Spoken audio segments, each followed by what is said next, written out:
Famcast Media, bitch.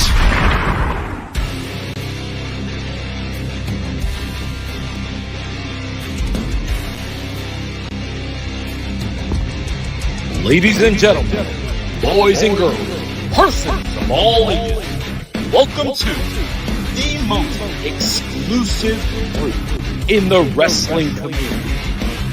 And now, your hosts, first, from Guadalajara, Puerto Rico, Macho Rodriguez, and his tag team partner from New Brunswick, Canada, God's Tyler Taylor!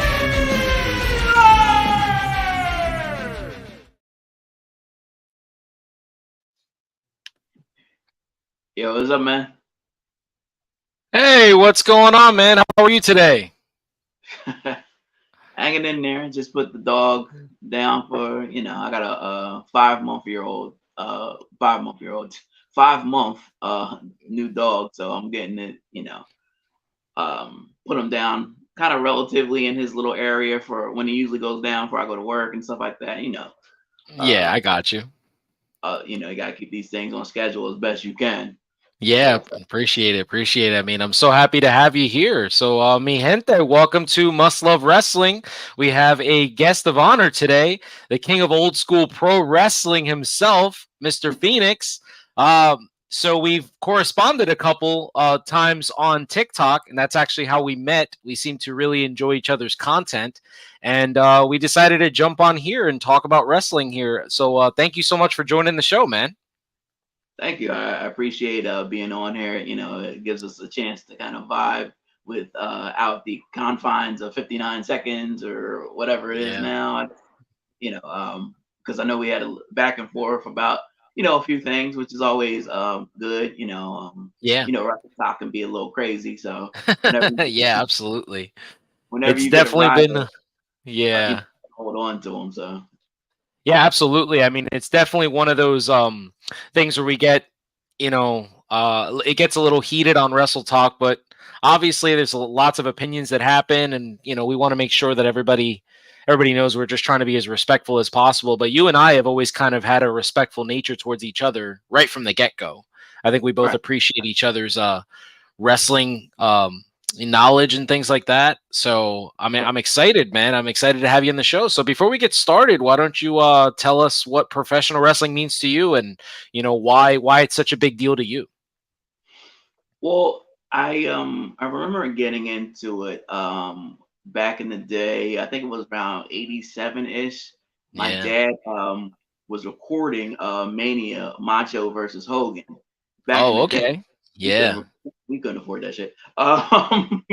Even with the money, he was making pretty good money. He worked for Bell Atlantic. I went to Catholic school, but I lived, Northeast Philly, a jump and a hop skip away from the hood. So he was recording Mania, and that's when I kind of started to get into it. I was comparing and contrasting, getting it where I could. It was almost kind of, I want to make a comparison to anime, how it was back in the day. Yeah. Like my best friend was like, yo, we could only get it from like West Coast Video randomly here and there. You know what I mean? So that's how I kind of got into wrestling. I was like, okay, this is Flair. He's the champion over here, and Hogan's the champion over there. And I was kind of comparing and contrasting. WCW/NWA. I got my Luger shirt on. Yeah, love it. Love the total package. Well, him when he was a U.S. champion is like that's my guy. Yeah. Even though he kind of didn't do as much as people prognosticated he might do, but around that time, that's when I got like when him and Sting and the Snyders and stuff. And I noticed that wrestling was more serious, and WWE was more, Hogan Sports Entertainment, but they had flashes like Macho and Steamboat and DiBiase. So I think I started to get into it around then. And that Mania that he taped, that I was able to kind of watch it more and more. I was like, all right, I'm in. Yeah. I fun. love that. I love that. I love that we have such a great upbringing because I too my opening to professional wrestling was WCW and NWA. That's kind of how it was. Like my dad he was one of those old school guys who was like a body guy. He loved Lex Luger. That was like his thing. Like, I grew up with Lex Luger and like Harley Race and Sting and Ric Flair, the Steiners. I mean, those are some of my favorite wrestlers ever, man. I mean, absolutely love that. I didn't really watch WWF until Bret Hart versus Mr. Perfect. That was my introduction to WWF. Oh man, that's a great way to get in because Perfect was my guy. Yeah. I mean, he's in my top 10 all time. I'm sure you saw the video of me posting. I mentioned on there that nobody wants to talk about Mr. Perfect, which is so strange to me. He was so ahead of his time. When I first started doing this podcast, I did this my favorite wrestlers to never win a world championship. And Owen Hart, Mr. Perfect, and Scott Hall are the three guys I mentioned that I wish were, world champions in their respective companies, but they obviously never got that opportunity. I love that. I love that. I like to tell people that I'm definitely lucky because my first wrestling match I ever saw was Sting versus Ric Flair, their 45-minute draw. That's the first match I ever saw. That's a great way to come in. Yeah, I mean, for me, that was it. Sting was it. I mean, up until that point, my superhero, obviously, like growing up when I did, I was there. I can say I'm lucky enough to have been, I was at the movie theater to watch the original Batman in 1989. So Likewise. that was exciting. Yeah, I mean, and for me, Michael Jordan was my superhero. Like that was it. Like I didn't really have a professional wrestler. Like I love Michael Jordan so much. My daughter's name is Jordan, bro. Like nice. I love, yeah, he is my guy. That's kind of always been that. I'm a Bulls fan for life, if they stink. But when I found Sting, I kind of he changed everything for me. I've had heroes since then, like Tommy Oliver and things like that. But as for professional wrestling, it's always been Sting. He's always going to be my favorite. But yeah, you said you wanted to talk a little bit about Sting and the Undertaker. So before we get into like today's wrestling, why don't we just touch on some of these Sting and Taker moments that we really enjoy? So what does Undertaker mean to you? Well, funny thing that you should say that. Coming up, Warrior, I think was I guess I can say hero because it was like Warrior that really got me because I was just going along with how they presented it. Like as a kid, I'm supposed to be with a Hawk, even though my instincts were saying Macho is probably a little bit more real. So it's funny as you get older how things change. Like with Bret, I didn't really have an appreciation because he had a submission for a finisher. So as I got older, I watched stuff back and I was like, damn, Bret Hart was kind of the shit.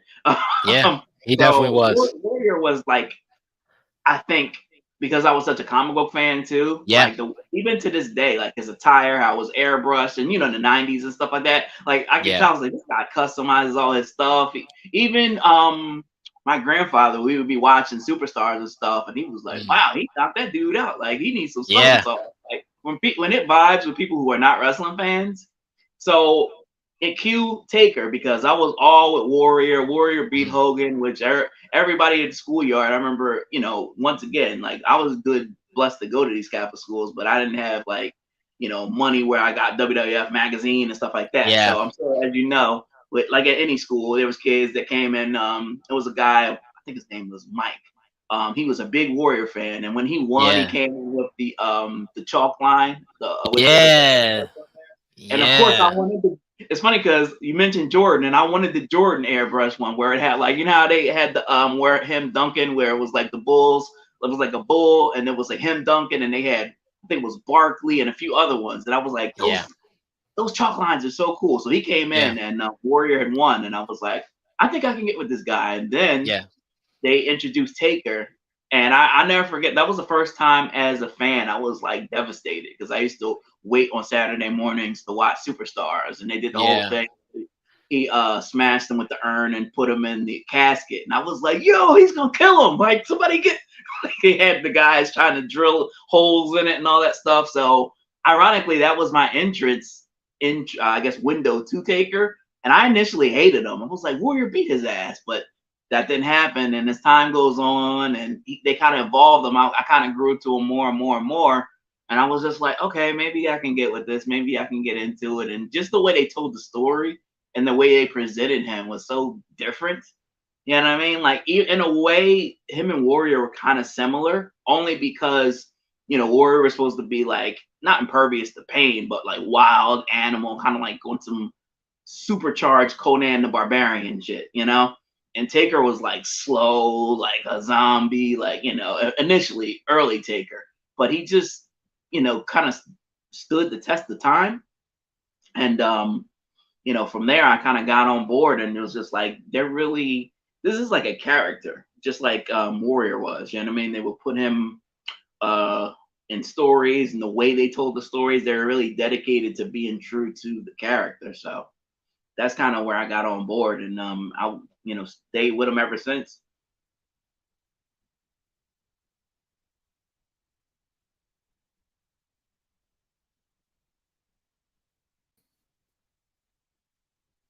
I think we lost it for a little bit. Sorry about the technical difficulty. I don't know what happened.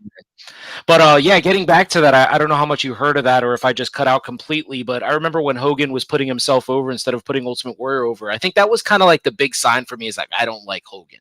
When he was talking about how when Ultimate Warrior won the World Heavyweight Championship, instead of everybody watching Warrior and praising, like being like, yes, the Ultimate Warrior is a champion, it's like, everybody's watching me leave. Dude, that's when we made a mistake. I was like, even as a young boy, I thought to myself, that's a really strange thing. You're supposed to be putting over the next guy, and it just didn't make sense to me. But yeah, so like, yeah, what was it about the Undertaker so much that like just spoke to you, like that it was like, I think this is going to be the guy I rock with for like the next 20 years? Well, you know what? I think for me, there's a change in me as I look as a kid, because I was like a big in the comics, big Superman kid.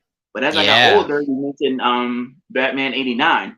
Yeah, I was fascinated with that. I think I always tell people, because I'm a huge Batman fan, and I like darker characters like Vampire Hunter D and those type of characters. It's almost kind of like a model in my head, and I think Keaton and I dare I say the Crow. That was the next bit.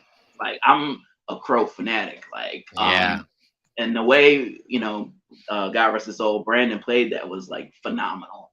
100%. So 100%. I feel like we're blessed to have seen these things, like the two MJs, Prince, and all these different things. But I'm trying not to go. Absolutely. But yeah, I feel like that was kind of almost like the transition, like the kind of like supernatural with darker characters, and he kind of fell into that.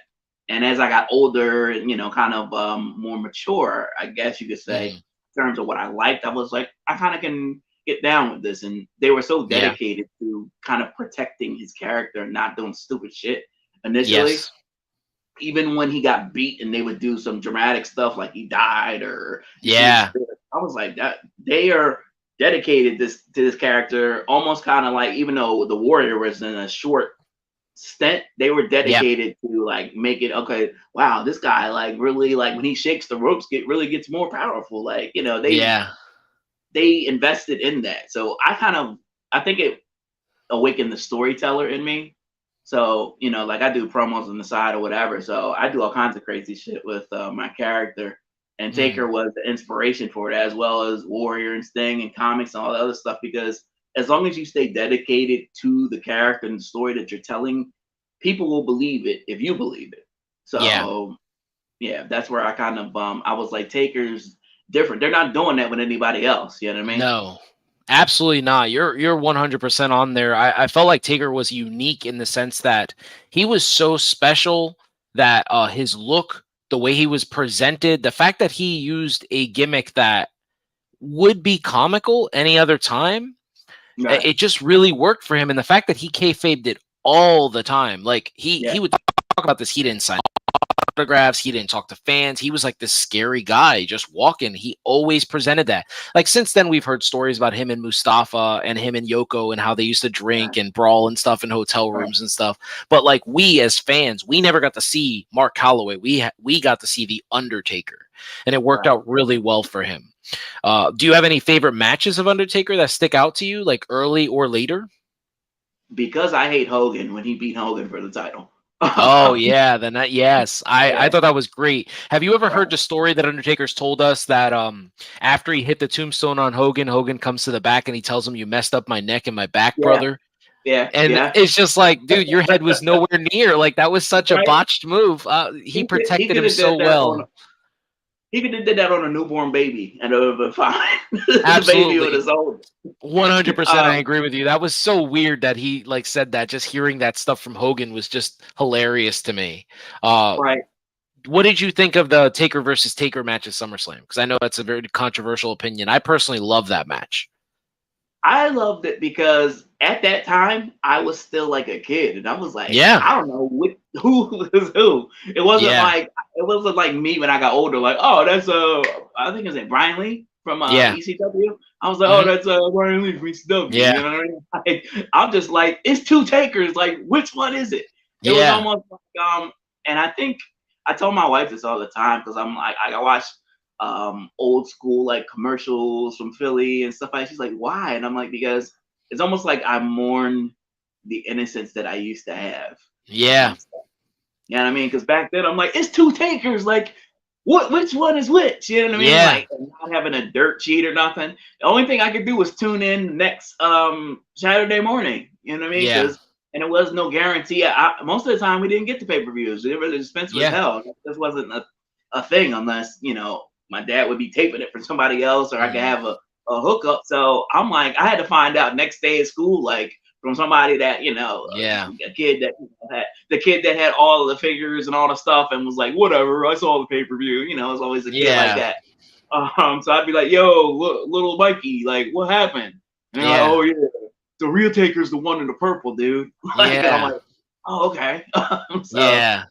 I mean, I thought it was great. I know a lot of people have gone back and said the match wasn't good, but I think that's one of those moments where it's kind of like the Bray Wyatt effect where, you know, it was the story and it was like the way they presented it that to me sticks out more than the actual match itself. Like, I wasn't looking for technical ability. I wasn't looking for Bret Hart versus Dean Malenko in that match. I was looking for who's the real Undertaker. I really enjoyed that match. Yeah, I think that's definitely one of those unique things. What did you think about his transition from the Undertaker to the American Badass? I thought it was good timing, and I thought it was really ballsy of him to have the conviction of his character to do something like that. You know what I mean? Yeah. Because I thought to myself, correct me if I'm wrong, didn't they do DOA before that? Yes. So I was like, wow. Well, I guess since it's Taker, it would have more weight. But at me, I like to be the first person to do something. Yeah. Before, so I'm like, wow, he did this shit like from like Crush. I think Crush had like a motorcycle or some shit, and nobody fucking cared. So I was like, okay, but it worked for Taker. You know, he had the Kid Rock shit, and that even though, you know, I don't really fuck with Kid Rock, but that song kind of fit. You know, it landed. And I feel like his commitment to being that character, it's like I mentioned Vampire Hunter D, like that would be cool if somebody dedicated themselves to that character, if it was portrayed in an awesome way. But I'd imagine the person that is portraying it would get tired of doing that shit at some point. Yeah, I mean, you definitely gotta see that. I mean, I think Undertaker, what he did for me more as a fan is he helped me appreciate other people. Like, I was on an island all by myself as a Gangrel fan. Nobody liked him for some reason, and I was like, this is great. Like, we just grew up with this guy who like had like the Undertaker's a real job in the real world, you know? And this guy turned it into like a horror movie character for us on screen. And now we have this vampire that comes out of the ground. I was like, nah, man, I love this. Like with the bloodbaths and stuff. Like I'm a massive fan of the Brood. I think that was it was too small a time period for them. But shout out to Edge for kind of bringing it back and, you know, kind of, showing some appreciation and respect for Gangrel and absolutely. Christian. They could have that had wheels, man. I feel like they could have. But I think it was a lot going on around that time with the ministry. The Brood could have been a thing on its own. Honestly. Absolutely, yeah. But I agree with you. I mean, for me, the reason I like Gangrel so much, and I always talk about this, is because I grew up where I grew up in Puerto Rico. We didn't have a lot of access to a lot of wrestling here in the States, so Gangrel actually wrestled for Carlos Colon's company in Puerto Rico. So I got to watch him work out there. And whenever somebody would visit, like that's how I knew who Ric Flair was. Because it was like, okay, yeah, I watched Ric Flair wrestle this one match with this one guy who would become like my everything. But I was just like, all right, like these guys come over here and they work, and Macho Man works out here. We get to see all these different wrestlers come out to Puerto Rico and work and stuff like that. So I think for me, that's why I liked Gangrel so much. But yeah, if not for Taker, none of these characters work. He's like kind of the originator. Yeah, definitely. I mean, and if you look at it, when they got rid of all of those characters, like all the funny characters, like Doink the Clown, which I think is an underrated character, by the way. I don't know why. I feel like he would work today. And people, they were like, remember when the Joaquin Phoenix did the Joker? Yeah, the Joker, yeah. People were like looking back, like, yo, let me check out Doink the Clown, because they saw like the heel Doink, they saw flashes of it. Matt Bourne was like brilliant with that. Yeah, the heel version of Doink the Clown was the best version ever. I really believed that he was going to be world champion one day. I was like, they're going to put the title on this guy, and it's going to be impossible for people to beat him. Like, he's just so, I felt like it was going to add to the story. Like, every time you thought you were going to win, here we were going to get some kind of like, Pennywise type of thing on screen, and he was gonna, like, that's kind of what I felt like him about him. But yeah, I just want to harken back to saying that the Undertaker was just like an originator in his time. I know that he like believed this character, and that's why I don't think that if he doesn't believe this character, we don't get things like the Brood, we don't get things like Doink the Clown, we also don't get like Kane, who like the Kane thing. I'm a huge fan, even though they fucked him up at some point. Yeah, his never should have lost his mask. Never. I have let me go over here real quick. I got a the Ripped and Ruthless with the bricks and shit. Yeah.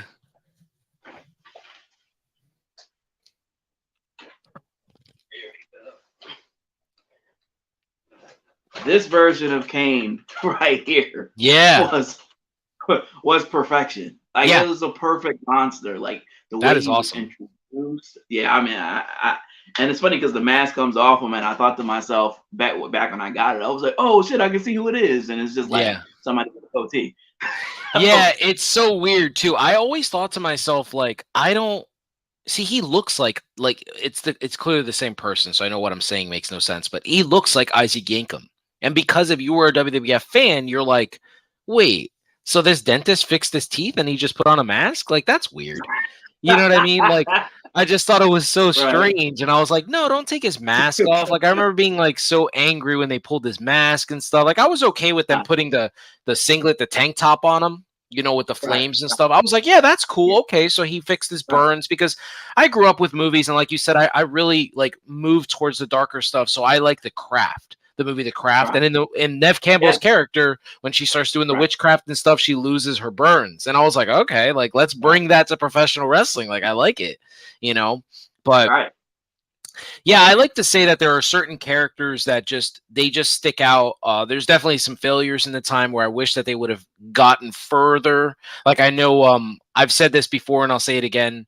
WCW was not the right company for a guy like Vampiro. I feel like he's still like a legend in the sport if he winds up in WWE. Like, I just felt like that version would have been great. I mean, especially when you think about what you just mentioned, Kid Rock, right, with the Undertaker. Right. So if we look at a guy like Vampiro, right, who was pretty, like, he was a mix. It was like Undertaker and Sting had a baby. That's kind of what I looked at Vampiro. And when I look at him, I'm thinking like, dude, this guy had the Misfits do his song. Like, I remember as a fucking huge Sting fan, I was mad as shit. Just like, who fuck is this dude? He kept like he was playing the shit out of Sting. Like, I was like, yo, when is Sting? When you gonna get your lick back? Like, you were like playing the NWO for a whole year plus straight. And this one dude comes along, he's getting hung and getting blood poured on him. Like, all right, man, you getting beat up in graveyards. I'm like, this is bullshit, man. Like, as a fan, like, come on. So, but when you separate yourself, you're like, in the back of your mind, it's like, this guy is pretty cool, but I don't like it that he's beating up my guy. I mean, well, let's segue over to Sting then, because I feel like Sting is one of those characters that he's kind of underrated in the sense that people don't realize how much he means to professional wrestling. Like, I remember when I posed the debate on TikTok about who's better, Sting or Taker, or or who you like more, was pretty much what I was trying to get at. But I think people turned it into like, oh, my guy's better than your guy. when I mentioned to someone that he's a 15-time world champ, people were like, what? When did he win all those titles? And I'm like, what are you talking about? He's a 9-time WCW champion, and then he won the rest of his championships in TNA. Like, those are real championships, guy. Like, that's NWA, TNA. Like, that's what it is, you know? Right. I feel like people don't realize that, what he meant to the business, but I love how you bring up the thing about Vampiro because we've watched him do it so much. Sting has zero problem putting someone over. Right. And it is so unique. He's been the one guy, like I don't know if it works for a guy like Undertaker. I don't know if Undertaker can go out there and lose match after match after match and still be the top guy. Right. You know, I think he needed to be that guy that, like, he only lost his matches to, like, Stone Cold. He only lost to guys like, you know, even when he loses to Kurt Angle, it's by schmoz, right? Like, he doesn't, like, lose clean to Kurt Angle. When he loses to The Rock, it's a triple threat match. Like, it's like, okay, like, nobody really beats The Undertaker. It's rare. And when Yoko beats him, it's like the whole, like, Jim Cornette's whole stable has to come out to beat The Undertaker. It's not straight up, you know? But for Sting, he would work guys like Bill Goldberg, and he would take the loss. He would get dominated. He'd work guys like Vampiro. He would lose, to Reese on WCW Nitro, things like that. Like, I always thought it was so good.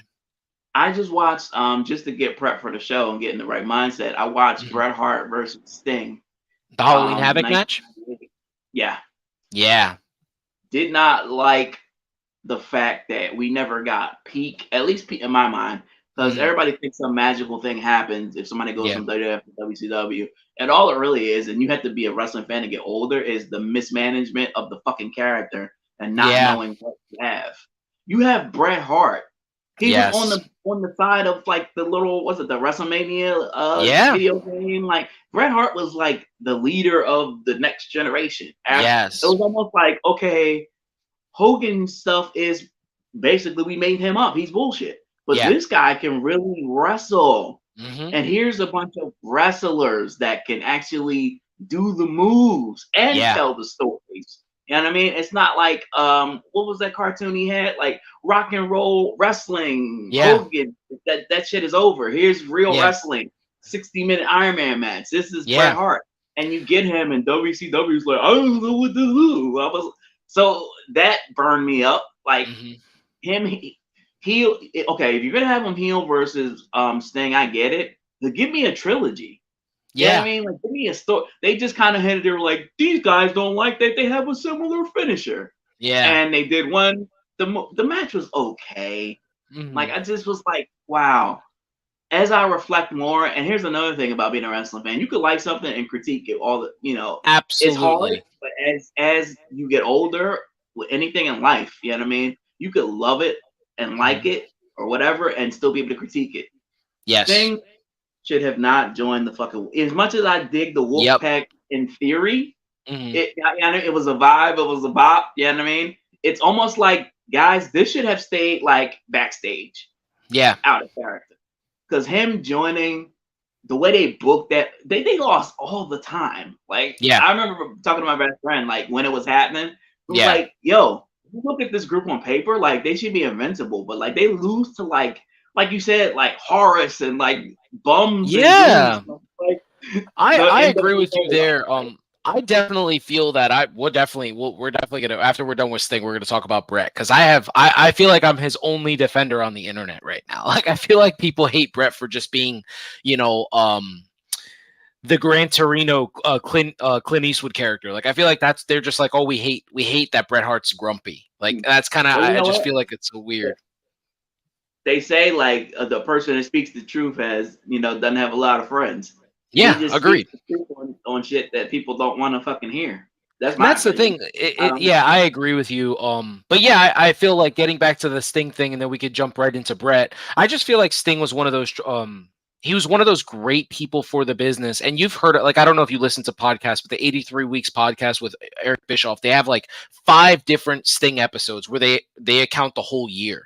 So they have like 95 Sting, 96 Sting, 97, 98, and then the TNA Sting. And they're great episodes. I can send you the links on to them on TikTok, so you can see them, so you can like listen to them and stuff. Whether you have Apple Music or you have, you know, or you have Spotify. They're both on there. But Okay. yeah, or you could YouTube. You can watch them on YouTube because they have a YouTube account as well if you just want to watch it. But cool. When I hear Eric Bischoff talk about Sting, you can almost be like, yeah, this is the guy that like you could tell he knew this guy was more than just the wrestling business. He was important to what happened on screen. And there was a reason that he was picked to be the foe to the NWO.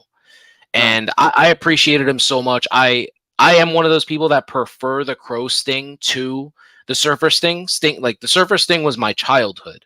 But growing up, no, it's the Crow Sting because you talk about being a big comic book fan. Like my dad used to sit me down and make me watch like Fist of Fury and like Enter the Dragon and things like that. And I just the Big Boss. And I just remember like growing up with Bruce Lee. So when I found out his son was a movie star, I remember I watched Rapid Fire with Brandon Lee thinking like, wow, this is great. Showdown in Little Tokyo. And then when he became the Crow, I was hooked. So I was already a fan of the Crow.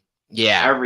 I literally have a mask that I painted because you could tell, we go to a Halloween store, right? Or whatever. You're like, this is the Crow. They just changed a few things around. Yeah. So I literally just let me get it's like hanging here. I literally just I love it. I just painted it myself. Yeah. Definitely obsessed with that. And it was almost like perfect for me because I was like, oh, and the Crow soundtrack was my gateway into like that type of music, like alternative, Stone Temple Pilots, all that.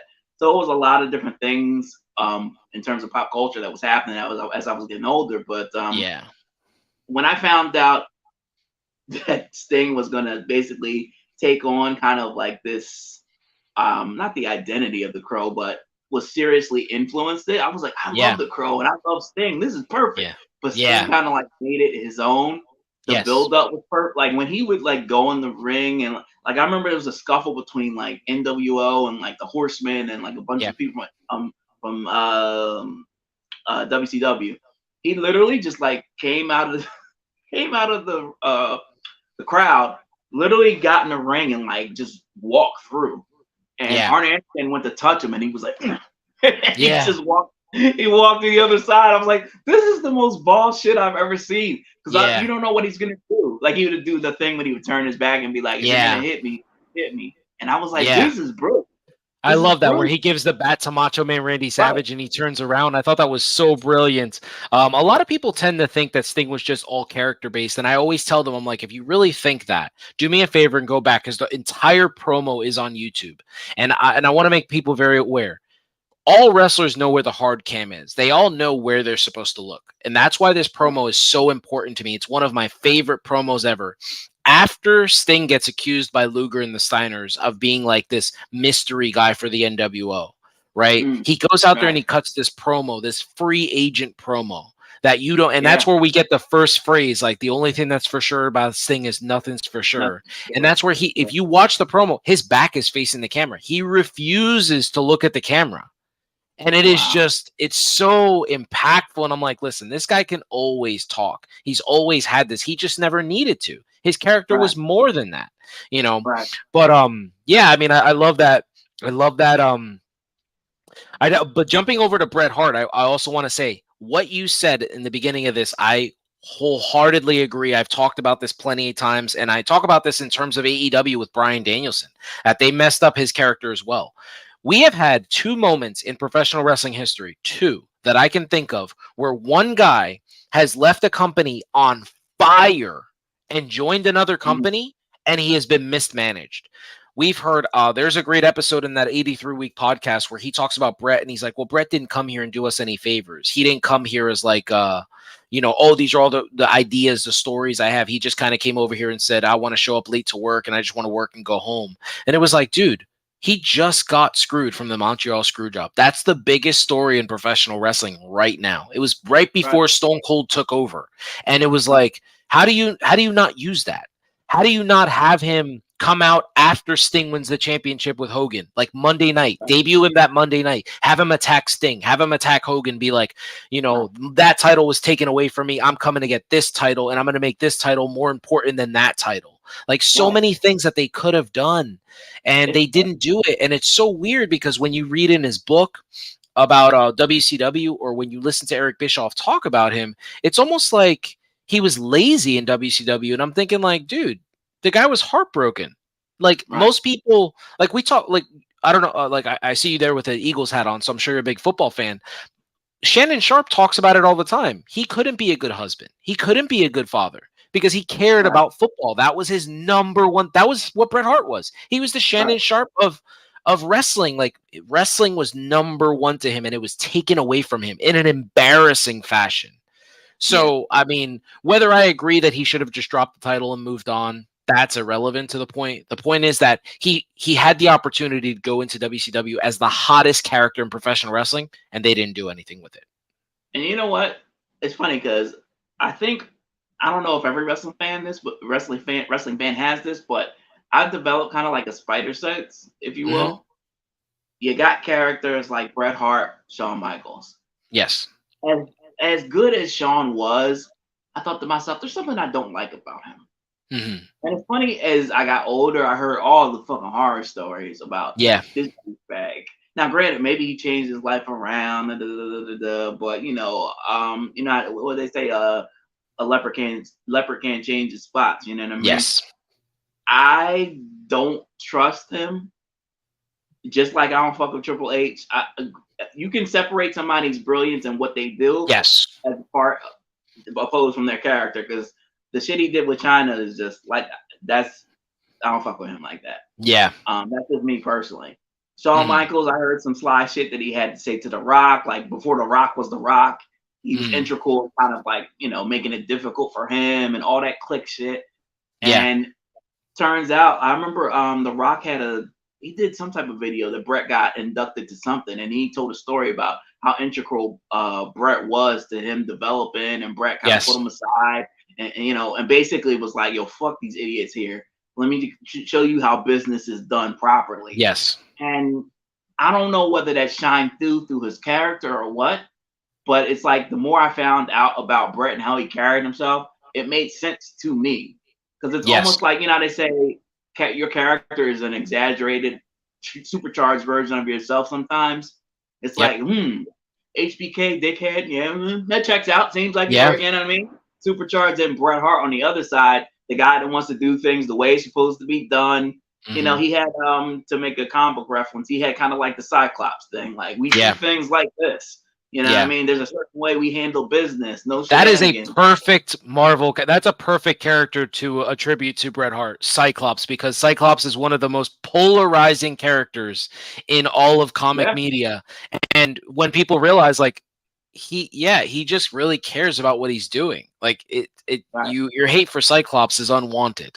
Like it's kind of one of those things. I love that. But you talk about how turning the character up, like that's Stone Cold Steve Austin's motto. He says that's why Steve Austin worked, because it was Stone Cold Steve Austin was Steve Williams just turned up to high. He was the same guy. That's who he is in real life. And the reason I wanted to that I wanted to touch on that is so we could jump right into today's wrestling is one of the things that really strikes me as odd is wrestling fans today refuse to listen to wrestlers when they tell us stuff. So if a guy like Steve Austin says his greatest match ever was WrestleMania 13 against Bret the Hitman Hart, that's the match of his career.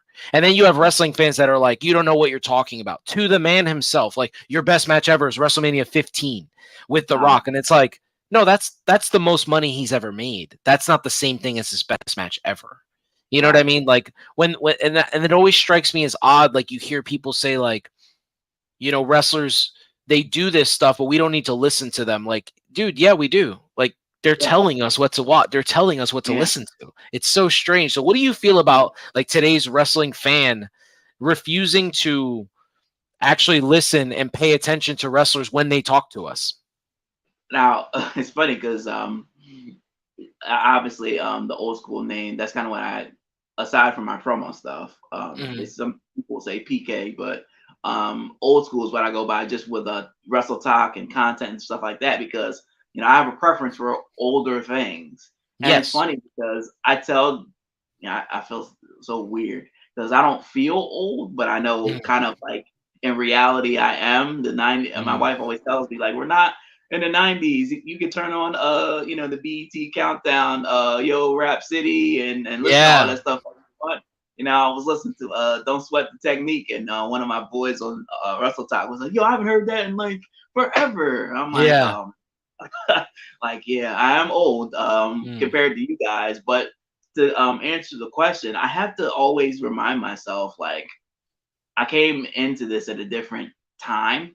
So it's almost like you teach me, I teach you type of thing. Yes. Because when I got on Wrestle Talk, I remember I got into it with some good friends, I guess you could say, of mine, like everybody in the Brotherhood, like Axel and Mitri and different things. We had some debates about, like, I think it was like a tag teams or something like that.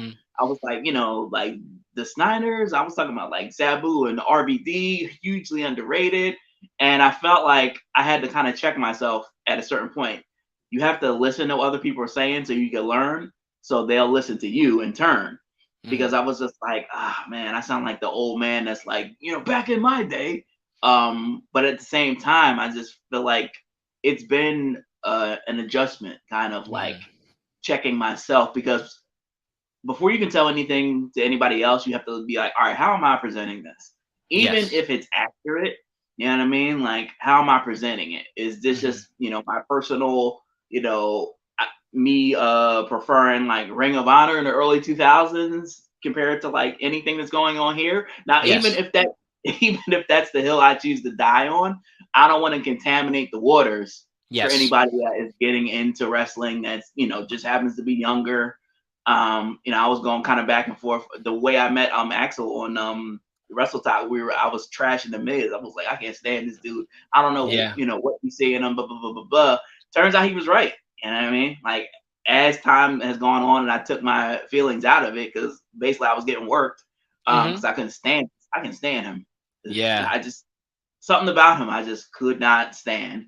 But when you look at everything he's done, like that run with the Intercontinental title, how reliable he is, like he's getting over LA Knight, who I don't really care about, but everybody's entitled to their own opinion. He's getting him over. Like, he is kind of become priceless in terms of their development of stars, because I felt like for a long time they, had a hard time like creating baby faces. Yeah. You know what I mean? I was like, a whole roster can't be heel. You know what I mean? So you need somebody that kind of like, is reliable, won't hurt somebody, can get heat all the time. And he's become that. Anything they need him to do, he's pretty much done. So I've been wrong about things. I just have learned over time, okay, I'm old school. I prefer older things because I think, they say the devil's in the details for me. You know what I mean? Like, when people be like, oh, WrestleMania matches, it's a ton of WrestleMania matches you go, and I have some pals that be like, oh, PK likes Ultimate Warrior. I'm like, listen, you look at that WrestleMania 6 match, right? Yeah. He wasn't the best worker. Neither one of them were, Hogan or Warrior. That was a priceless, well-told story. Even when Hogan went into business for himself and didn't sell, that tells a lot about Hogan, even though that's not a part of the story. You know what I mean? Like, you could go back and be like, see this douchebag and all the stuff he did? Here's little flashes. You know what I mean? Yeah. Like, he does things, and he really plays himself when he's trying to get himself over at the expense of other people, but he doesn't know he's doing it, which is a whole nother thing. So it's kind of like your character blurring into real life stuff. But, I see things from all different angles because I watched it for so long. But give me a well-told story. And I feel like the peak of that with old school and new school was early classic ROH. Yeah. Like, you know what I mean? Like Samoa Joe, AJ, the American Dragon. My God, like, they did that. You know what I mean? They took the best wrestling, but the story was there. You know what I mean? Agreed. I mean, at that time, I mean, you're talking to a kid that grew up in Bayonne, New Jersey. So going a couple of exits over to Rawway to watch Ring of Honor was normal. I mean, I was there for the Will-O-Wisp and his return to Ring of Honor, which he got booed out of the building, by the way. I'll never forget that. People hated Jeff Hardy there. The only way he got people to chant for him was he just started saying version 1, Matt Hardy is the best in the world. And it was just like, wow, you got to use your brother's name to get people to stop booing you. But yeah, I mean, I was there. I used to go there to watch Paul London versus Samoa Joe, Christopher Daniels, things like that. But I remember that thinking like, wow, these guys, it's just an indie show. This is a wrestling show. But yet, when Bryan Danielson was feuding with Homicide, I was like, I bought that. When Bryan comes out and he cuts the promo and he's screaming Homicide's name and he's like, I'm challenging you. I was like, I felt that, you know what I mean? You felt all of that. And I guess it's never been an issue, but it seems like the internet or Wrestle Talk itself has become one of these, like, my opinion is what matters. And I don't care what a wrestler tells me. It's kind of like the Nia Jax thing. Like recently, like Stevie Richards, he talks about it and that's all anybody wants to harp on. They're like, oh, well, he broke down Nia Jax. He was attacking her. And I'm like, he also broke down Seth Rollins versus Finn Balor in a massive botch that could have ended one of their careers. Like he's talked about the Bret Hart and Goldberg super kick that ended Bret's career. Like he doesn't just break down one women's match. Like he's done this a lot. He's picked massive stars to do this, but for some reason, talking about Nia, people are like, I don't value his opinion. His opinion doesn't matter. And I'm thinking like, this dude knows what it's like to be safe. He's worked for all companies. He worked for WCW, ECW, WWE. Like he knows who are the safe workers and who aren't. He's a trainer. He worked with guys like Lance Storm that teach efficiency, and even you could see it. He pointed this out. And guess what? Last night when she hit the bonsai drop on Shayna, she holds onto the top rope. She hits it the right way. She lands flat on her feet. All of a sudden, one critique and people being like, "Oh, it's unsafe." Like, yeah, they did use it in a storyline. So now Rhea's hurt and so is Raquel, thanks to Nia Jax. Like that was great that they used that last night. But it clearly resonated with somebody backstage. It was like, dude, you could have hurt Rhea. Like, go make sure you do this bonsai drop. Now that it's her finisher. They announced last night that was her finisher and they gave it a name. I forget. I don't have it here for you right now, but they actually did name her finisher. The Annihilator? Yeah, the Annihilator. Yeah. I think that's brilliant. I feel like this is a generational thing. Maybe it's the dad in me. Because I've had to kind of look at things from so many different angles. I have nieces, I have nephews, I have a daughter. I think it's a generational thing when it comes to people's opinions, and the social media and technology is an asset, but it can be a detriment to certain people that don't know how to properly, show other people common respect and like conversations and stuff like that. Because now you're behind a computer screen, you know what I mean? Nobody can really, you have a sense of invincibility, you know what I mean? Like I can say this and not be respectful.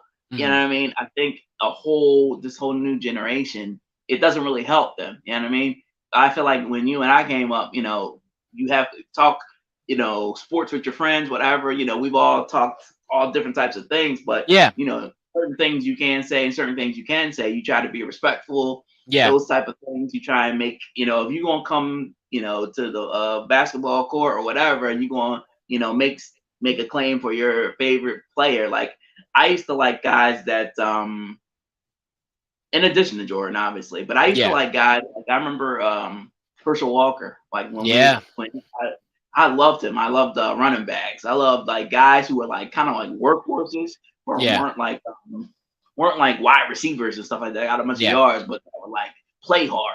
So you have to have like facts and things like that. And if somebody disputes it, okay, be like, all right, well, you don't like who I like. Cool. You don't like Sean Kemp.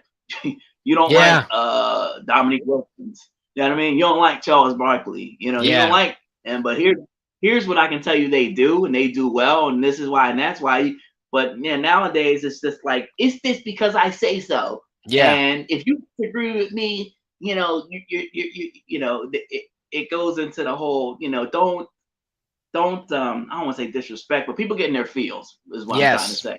You know what I mean? Like, and it's like, are we having a conversation or a debate, or are we not? You know what I mean? I'm not attacking you. I'm not being toxic because I'm calling you on your bullshit. You know what I mean? I feel like that maybe that's the old school of me. I'll be looking at younger people like, no, this is just somebody disagreeing what you're saying with facts that you don't want to hear. You know what I mean? This is nobody attacking you personally. You know what I mean? So I feel like it's a lot of that going on. Obviously, we're both on Wrestle Talk. I see a whole bunch of nonsensical stuff. I've gotten to the point where I kind of like I pick and choose where I comment, just because it's a lot of creators that I think are good, that I think are entertaining, but they be just spinning. I'll be like, and I try and say it the best, nicest way I can. You're spinning your wheels with some of these idiots. You know what I mean? Like, I agree with you. I've gotten to the point that once I hit a certain number on TikTok, I was like, you know what? I'm not going to be commenting on everybody's pages. Like, if somebody comments and they don't like my comment, I'll just kind of be like, all right, I respect your opinion. Right. Like, what are we supposed to do at that point? I'm not going to convince you. You're not going to convince me. Like, it's just that simple. I realized that during like the Undertaker debate, where people were really angry, and I was like, okay, like, this was a big deal. Like, this started as a harmless, like, I found this on Twitter and I used it on here, and people were just like really angry. And I was like, wow. But what I've realized too is I think what really got my following going was when I posted that Bret Hart video where I talk about how we forgive, or we tend to forget, some of the harsh things that wrestlers have done in the past, and we prop them up as these like potential stars, or, oh, well, they were found not guilty in a court. And I'm thinking, like, OJ Simpson was found not guilty. Do you believe that he didn't do it? You know what I mean? Like, it's one of those things. And it's like, and the only thing Bret Hart has done is just be grumpy. That's it. I just don't feel like him being grumpy is a reason for people to hate him. My best friend was the biggest Owen Hart fan. I went to Roman Catholic in Philly, downtown, and I remember going to school after he passed, and he was devastated. Yeah, just like we all were as wrestling fans. But when it's your guy, like I remember he was like when he joined the Nation, the Black Heart, even when he was on the Blue Blazer, he was like, "This is funny," but as long as he's getting on TV, you know what I mean? Like and that happened. I remember he was devastated, and I didn't even have the words to console him because I hadn't seen that before. That was something we hadn't lived through. Yeah. And I mean, so when you think about it from that perspective, like, and just a human aspect, your life is never going to be the same again. And I mean, I tip my hat to Bret for even wrestling anymore. Yeah. Like I would have probably been done with like the whole industry. You know what I mean? Yeah. And especially the details behind, what happened, and it could have been avoided. It's just, Bret, it's almost like the classic line, you either die a hero or you live long enough to see yourself become the villain. Yeah, Harvey Dent. Yeah. that is almost like Bret's tale. You know what I mean? Yeah. Like, for all the shit he's done for the industry, people still find a way to be like, but hilariously. And I don't know what type of character Michael Hickenbottom is his name, right? Shawn Michaels. Yeah. I don't know. I don't. But I know some of the shit, apparently, from what I've read and heard, that he's done. And people are quick to be like, Shawn Michaels is my number one. He's my number one. He's the greatest. I'm like, yo, he was a piece of shit. A flaming piece of shit for an extended period of time. But we just, all right, cool. He's my number one, though. He's the greatest ever. I'm like, but Bret Hart was, from what I understand, granted, I'm saying this, if all the facts I've gotten are correct, was a pretty stand-up dude, helped people. The Rock literally said he pulled Mark Henry, his family. Stone Cold. Austin. to me, shit like character outside of what you do. I don't know about anybody else. That stuff matters. Like you're talking about Nia Jax. I saw her. I used to work at the airport in Philly, and I saw her.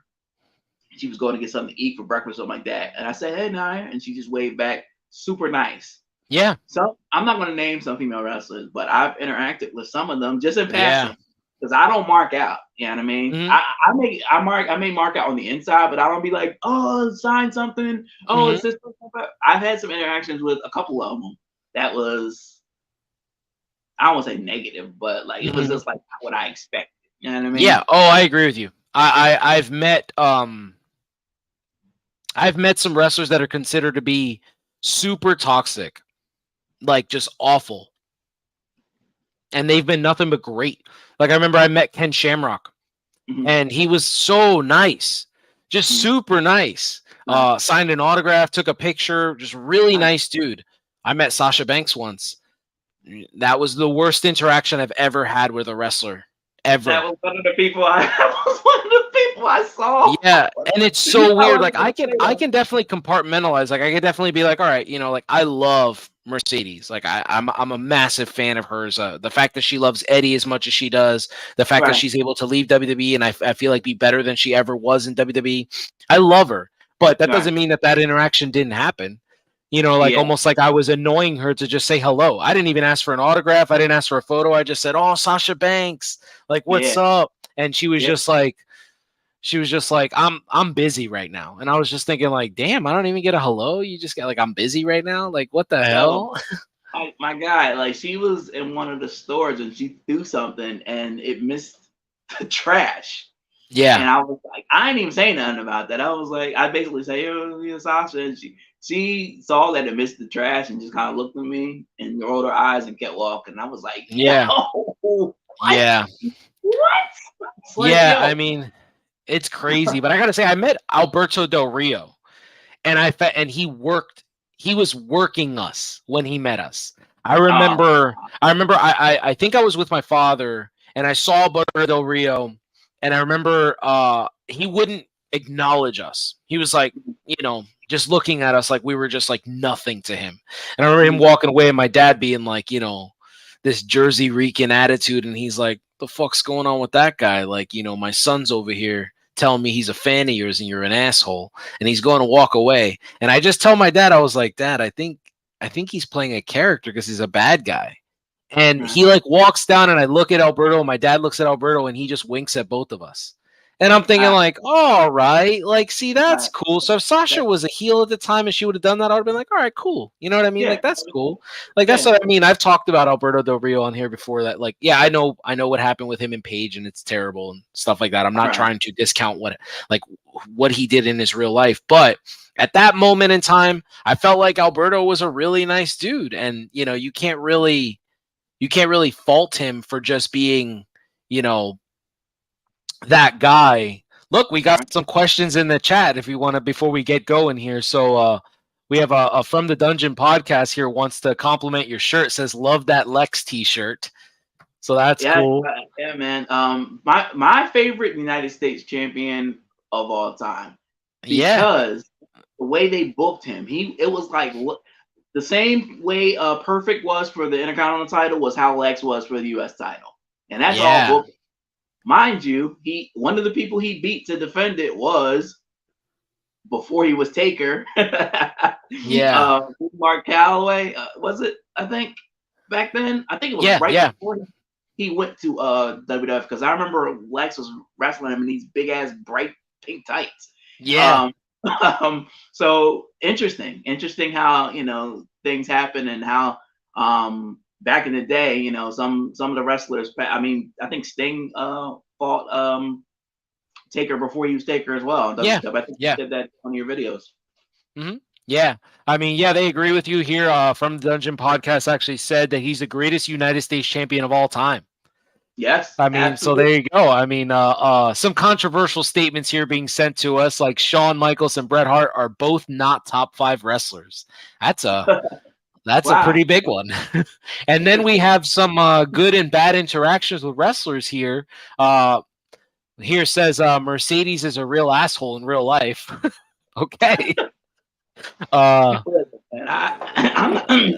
doing my best. I just thought, as a custodian at the time, you know what I mean? Like, I'd been there a nice amount of time, so I kind of knew. I'd seen a few people. I think we saw Flair roll through there, and he was like, he was performing and stuff like that. That's just who he is. Yeah. I didn't. I knew, because like I said, I've been to Ring of Honor shows. I met Austin Aries, who a lot of people say he's an asshole. He was super nice to us. We would chill in the back of the building, as you know. Like, if you hang around in the back, if they feel like it, you know what I mean, they might sign some stuff. AJ took a picture with me and my boy. So that's how I think Philly fans know how it rolls. So when I seen him, I was like, I'm not awestruck by your presence, but I'm a fan. You know what I mean? Yeah. And I was like, you threw that. I was like, nah, I know you saw what you threw on the ground. You know what I mean? Yeah.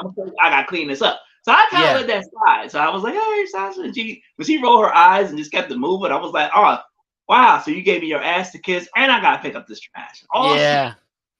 Yeah. I mean, there's some great interactions here. It says Sheamus and Drew McIntyre were super nice, and so Rusev was very talkative about video games. That's exciting. I saw Sheamus come out one of the bathrooms at the airport, and he gave me a quick pound. Yeah, I mean, some of these guys are really nice. I remember back in the day when I frequented Jersey All Pro at Charity Hall, I remember that we would have wrestlers come in and work. And whether it was somebody who's considered very controversial by many, which is Low Key. A lot of people say he's a really harsh guy. He was really nice to us and Jersey All Pro. He wasn't like rude or anything. We've met people like Homicide, New Jack, people like that have worked Jersey All Pro. CM Punk worked at Jersey All Pro Wrestling before. He was nice. Bryan Danielson. Some of these guys that have just been, that they're megastars. They've turned into megastars who've always been this nice.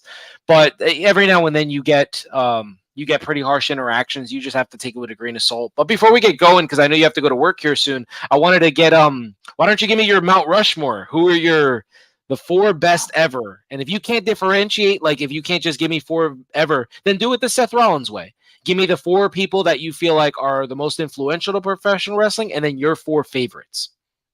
Oh man, this is hard. I'm just gonna go with my 4 favorites, because most. Okay. You forced me to put Hogan on there, which I have to. I know, as an unbiased wrestling fan, he has to go on there. And the reason I can't stand him so much is almost because my inner child or younger Drew, whatever, feels like he was bamboozled. Yeah. Like, when I really found out what a piece of shit he is, I was like, my inner child is like, man, we had his action figure. We was like, we was all in. I'm gonna go with my favorite. So I'm gonna go. Rock is high, but and I know this doesn't have anything to do with anything, but he's kind of like been wearing on my nerves with some things that he's done, like coming back every year. You know what I mean? Like, I get it, the nostalgia and everything. Yeah. And then, as a comic book fan, I heard, with his Black Adam tenure, how he was like trying to stronghold himself for it to be him in the center of the universe, and Cavell got fired as Superman. Everybody wanted him back. So, The Rock is kind of, my last nerves in some ways, but I love him as a wrestling fan. He's on there. So it'll be Taker, Sting, Rock, and I gotta say Bret. Again, you know what? Okay. It's perfect in Bret right there. It's hard for me. But I gotta say Bret overall, because he carried the load of the company. But I have a whole other thing of I don't know what it is about me and guys that were super talented but never reached the top. Like a huge Marino fan. Like, I love Rick Martel. He never was champion. Jake the Snake. Perfect. Like, it's a ton of people I see, like, how talented they are, but it's almost like people sleep on your greatness in the time when you do it, and it's too late. Yeah, I love that. I mean, I've been very vocal. My Mount Rushmore is Sting, Bret Hart, Brock Lesnar, and Bryan Danielson. I felt like when I came up with my Mount Rushmore, they had to be 4 different wrestlers. They had to be completely different. No styles the same as the next guy. I felt like they're all perfect in their sense. I mean, I guess the closest comparison you could say is Bret and Bryan, but I feel like Bryan, like I talk about this all the time, like how I said LA Knight is like The Rock and Austin had a baby, Vampiro is like Sting and Taker had a baby. I feel like Bryan is like Shawn Michaels and William Regal had a baby, and that's what we got. This amazing. I mean, they're both the guys that trained him, and he's just been that way. I mean, I feel like by the time we're done with professional wrestling, like I feel like by the time we get to that point, I'm forever going to feel like Sting is my all-time favorite. But if anybody rivals that, it's definitely Bryan. From the first moment I watched him, sitting in my brother's living room, watching like him at the King of the Indies, and then watching him live wrestle low-key in a tap-out match at Jersey All Pro Wrestling. Those things are always going to stick out to me, being able to follow his entire career from the beginning. So here from the Dungeon gave us his top 4 all-time, which is Hulk Hogan, Ric Flair, The Rock, and Stone Cold. That's a decent list. That's a lot of money making. A lot of money making there. I gotta say, the second half of my wrestling evolution, when I feel like as I got older and knew what real wrestling was, and kind of started to become, I guess not a super mark, but a historian of professional wrestling. Yeah. When ECW had died, which I still mourn at to this day because it's a Philly thing. Shane Douglas, underrated world champion. I know that's going to be 100%. Nope, 100%, man. My guy. I love Taz. When I saw Samoa Joe for the first time at my first Ring of Honor show, he was late, and they were saying he got held up with a flight, whatever. And we're looking, and we're like, damn, we're not going to see him. His music hits. Mama Should Knock You Out. He's in his like street gear, comes in, like destroys everybody in the ring, and I was like, that is my guy. Yeah. He's been my guy ever since. Like, I love Joe everywhere he goes. I hope he beats that punk ass MJF. I can't stand Oh, yeah. Woo, yeah, man, I mean, I'm hoping we'll have to have you back on the show then if he happens to win the world championship. We'll have to do like a breaking news segment or something like that. Oh, man. But yeah, because I definitely would love to talk about that. My first action into Samoa Joe was watching him in Paul London's farewell match in Ring of Honor in Rahway, New Jersey. That was my first time seeing Paul London. It was my first time seeing Samoa Joe live, and I immediately was like, he's amazing. He's one of the best guys. Wow. Be right before we go. How about we break some news on the show? You want to do that? Sure. Awesome. All right. Breaking news. AEW signed a contract with HBO Max. Oh, okay. Wow. So it looks like we're going to be getting pay-per-views on Max. Let's go, man. That's exciting. I guess we'll touch on that the next time we come on. I know we're cutting it short, and I don't know how far you live from your job, so I want to let you go. But I'm right here already. All right. So I just want to let you go, and thank you so much for joining. You're welcome on any time. If you ever want to join me and my co-host Tyler on this show, you're more than welcome to jump in, and we could do like a big triple threat. That would be nice. Since you mentioned Shane Douglas, I figured I had to throw in that triple threat thing in there. Tyler could play the Sonny of mine and you, Shane Douglas and Chris Candido. So we'll do that. But thank you so much for joining us, man, and I look forward to, I'm sure we'll talk more on TikTok. Thank you, man. Appreciate it. It's been an awesome time. Everybody, enjoy your day. Yes, sir. Yeah, man.